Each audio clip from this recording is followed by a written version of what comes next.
All right, I'm back. I hoped I'd be back today, and I am. This is a close-up movie because there's just enough breeze I don't think I could get a good close-up still shot of a flower that the ladies brought in about 6 months ago to help decorate, beautify, a stand of cut-down bamboo. This is the first time it's blossomed. It's a plant without a lot of scent, but with a great deal of uh, beauty, almost crepe paper look to it. The white blossoms to the right of it, the white, well, they're not blossoms yet, but you see those white sort of banana-shaped things sticking out? Well, they're going to turn into what is in the center of the screen. And the plant actually spirals as it grows up. It's very indicative of life. Goes through spirals until it gets to beauty, and then it spirals again and puts out more beauty. There's a life lesson in there somewhere, but we will ignore that, I think, for right now. I'm taking this movie, and I think it's going to work well. I have got the good lens on, the Tamron 90mm. I have got no headphones on and no external microphone, so it's just my voice, which usually works. The little graph on the right of the screen says it's got nice brightness where it should, and well, it looks like it could turn out all right in the film. Don't know if I'll get a still shot on this. You've just seen how much movement is there. But photography is one of my passions. And I've been doing this now, I don't know, somewhere between 8 and 10 years, I suppose. And as I don't use film, I get to click away, just bang, bang, bang, bang. And that meant at the start I was taking a lot of pictures, and I belonged to a online photography club called Cambridge in Color, and I highly recommend it for beginners. There are some very talented people there, or at least there were, who are more than willing to share their expertise.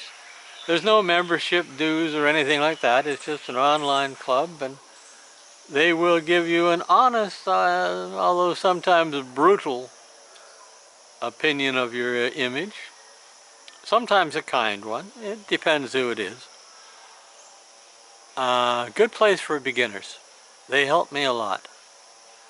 Eventually I had to go out on my own to get what I wanted to get and to go where I am now, but at the start I needed all the help I could get, and 100,000 shots later I'm starting to get good at it. So at least I think I am. Take a look if you want photography and you want help, if they're still there. It's been years since I was on the site, but it's Cambridge in Color. You can do a Google search. If it's still running, it'll show up with that search. I rather like the way this looks. It is a little dark, but the brightness in the middle works well. And it's sort of, well, this does bring to mind that belief, Buddhist belief, a Buddhist way of explaining it. Within each and every one of us is a garden. And within that garden, many things grow. Some of them are on the positive side and some are on the negative side. And depending on how you tend your garden, your inner garden, you become either a very negative person, a neutral person, or a very positive person. And I know that their understanding will seem a little strange to some of you, but it fits in with the Judeo-Christian belief that thinking it is as bad as doing it. If your eye sees something, pluck it out. If you have thought it, you've done it, that type of thing. And the Buddhist belief is that you, not your savior, not some angel in the sky, but you have the ability to make the right choices, to choose to keep the positive plants like this one, to tend it, to nurture it. And the negative plants, some say cut them down, but that's rather violent to do to yourself. Others would say, and I tend to go along with this, that what you do is you become acquainted with the negative and neutral seeds as they grow. You offer them love and you befriend them, but you do not let them control you. You find a way to lose your fear of those negatives and neutrals. And in losing your fear, you do not, the result of you losing fear means that the negative plants don't need to develop hard outer shells because they don't have to be afraid of you. It's sort of a quid pro quo, if that's the expression. If you treat them nicely and don't let them control you, they will grow and eventually they will on their own die, and as they die they will transform, as everything does in the garden, to compost. And if you have tended the positive plants, the compost that those negative thoughts create will nurture the positive. And as everything is in a constant state of change, there is also the possibility that the negative and neutral plants that are within your heart and soul will transform themselves into positive. All it takes is for you to show them some TLC, tender loving care, honest tender loving care, and they will transform into positive plants. The same way the ladies have found a way to turn the cut down bamboo grove into a beautiful flower area in our yard. It just works if you do it nicely. At least that's the Buddhist belief. Now, does it work? In my own life, it does. I have used that technique. I have lost an awful lot of fear, and I'm not nearly as negative and nasty as I used to be. Now here comes what you don't expect. At least many of you won't expect. I don't want you to believe me. That's the truth, I don't. If you take my word for it, you turn me into some sort of messianic savior, guru, high-level enlightened Buddha. I'm not. I am simply an old man that has found a few things that work in my life,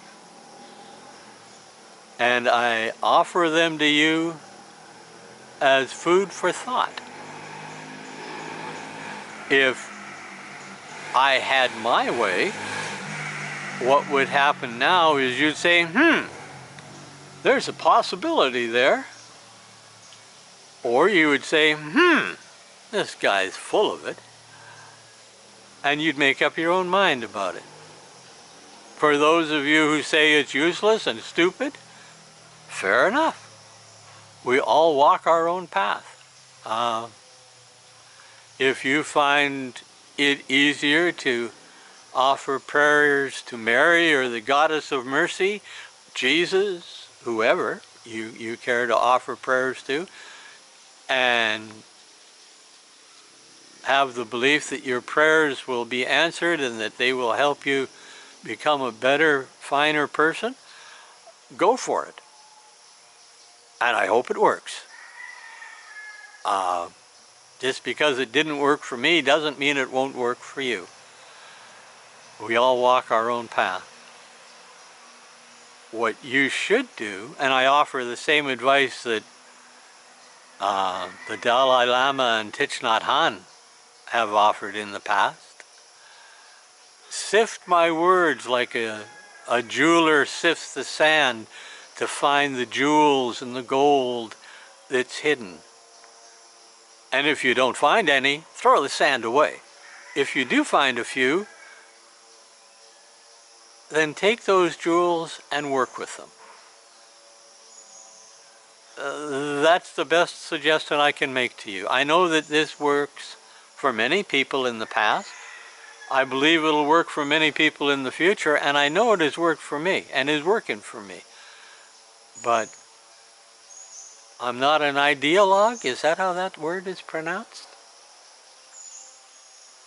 My path is mine. And it's a big mountain with a lot of trails going up it. So, think about what has just been offered in this little video I'm making. And if it makes sense to you, try it. If you try it and it works, you're ahead. If you try it and it doesn't work, I do believe it will not hurt you.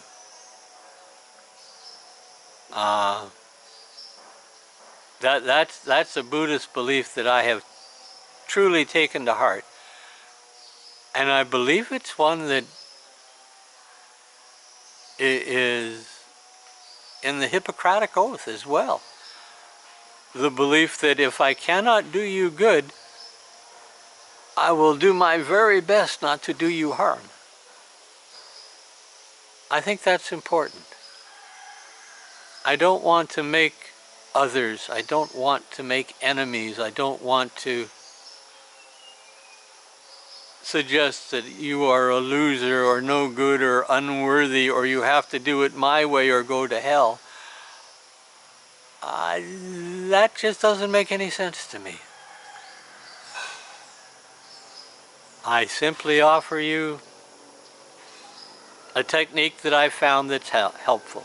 May not be to you, and I would urge you to find your own path, because we all have both negative and positive thoughts, to take it out of the garden.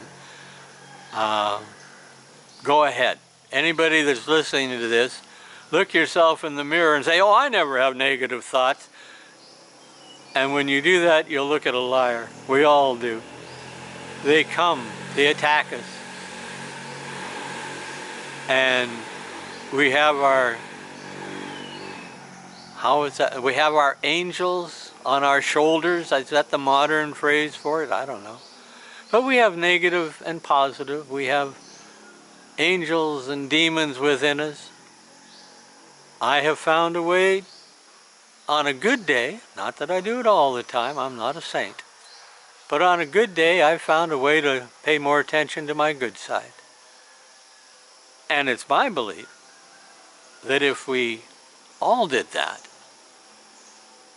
to some degree or another, just even 10% of the time or 1%, just a little better than we are today, and be a little better the next day than we will be the day after today.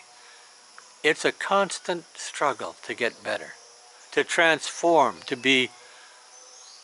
become the butterfly rather than the caterpillar. That's the change that has to happen within us. Jesus apparently, it's in the Bible, so it may be true, it may not. The stories you're liable to read in the Bible, they ain't necessarily so, as that old blues song puts it. But if the story's right, Jesus in deep devout prayer asked his Father to help his followers become one with the Father as Jesus was one with the Father, which means a transformation. Jesus is supposed to be in Christian theology, the perfect human and the perfect God. That's a strange thing to be, but that's what he's supposed to be. I'm not saying yes or no, I'm just saying that's it. He's perfectly human and perfectly God. Which means to me that if we are to become one with the Father as Jesus is, if that prayer is to be answered, we too would have to become perfectly God and perfectly human. That's a transformation. That isn't getting a little bit better here and a little bit better there. That's getting a little bit better here and a little bit better there, good enough to follow Jesus. And then the transformation takes place. That's what that sounds like to me. Others would say I'm way offline on that story. May well be off, I don't know. But I think that is the type of transformation that a Buddha makes, or a saint, or an enlightened one in any religion. This isn't being woke, as they say in America. That's just seeing something in a little different light, but still being the same person. We're talking about becoming something new. And what I find hopeful is that every faith I know based on love has stories of people who have made that transformation. The Christian saints, the Buddhist Buddhas, the Jewish righteous person. I'm sure there's a term for it in Islam. They all say we can do it. We can make the transformation if we work at it. Now, here's a little something I want you to think about. I knew a Buddhist monk who spent 10 years without talking and 20 years without lying down, or the numbers were reversed, 20 years without talking and 10 years without lying down. I get numbers backwards sometimes. And that was part of his training so that he could learn how to control his body and how to think. You could become a Master of Divinity and get ordained after 4 years at a divinity school and a bachelor's degree. Not quite the same thing. My friend Rick is a master mechanic. He built his daughter a beautiful handcrafted roll-top desk for her wedding. And it may well be the greatest bit of carpentry work he did. But he did it after 20 plus years of carpentry, of learning his skills. The top motorcycle racers, top race car drivers, top anything spend decades getting to the top. And yet we think, humans think, most religions teach, you can do this just instantly, folks. Come on in and give your soul to Jesus and you'll be transformed and born again. I don't think it works that way. I think this requires time and effort and dedication. You find very few young saints and very few young people with wisdom. And I do believe that's because both take a long time to achieve. That's a thought to think about, and we're at 19 minutes, and I think I'm going to shut this off. I haven't got rained on. I have a chance of getting a decent shot with the camera. Still shot. It's not too windy. We'll see what happens. Now, you all have a good day, folks.